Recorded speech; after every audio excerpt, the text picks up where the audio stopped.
এই মুহূর্তে মগবাজার এলাকায় আছেন সামতানি প্রত্যয়, সরাসরি যাচ্ছি তার কাছে।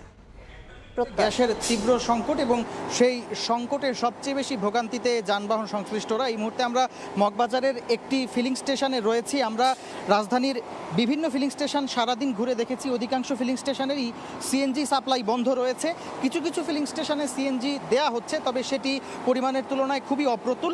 এখানে যারা সিএনজি ফিলিং স্টেশন সংশ্লিষ্ট রয়েছেন তারা আমাদেরকে জানাচ্ছিলেন যে এই ফিলিং স্টেশনগুলোতে গ্যাসের মূল্যায়নের যে পরিমাণ চাপ সাধারণত থেকে থাকে সেই পরিমাণ প্রেসার না থাকায় তারা গ্রাহকদের চাহিদা পূরণ করতে পারছেন না, যার কারণে তারা বেশ বিপাকে রয়েছেন, কারণ এটি তাদের জন্য একটি ব্যবসায়িক ক্ষতি হিসেবে তারা অভিহিত করছেন। একই সঙ্গে এখানে যারা যানবাহন সংশ্লিষ্ট রয়েছেন, যারা এখানে সিএনজির জন্য দীর্ঘ সময় ধরে অপেক্ষা করছেন, তারাও বেশ ভোগান্তিতে রয়েছেন, কারণ তারা অনেকেই মধ্যরাত থেকে অপেক্ষা করছেন, অনেকে সকাল থেকে অপেক্ষা করছেন, অনেকে 4 ঘন্টা 5 ঘন্টা না খেয়ে সারাদিন এখানে বসে রয়েছেন।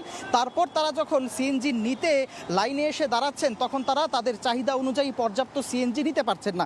এক্ষেত্রে আসলে যানবাহন সংশ্লিষ্ট সবার মধ্যেই বেশ ক্ষোভ তৈরি হয়েছে।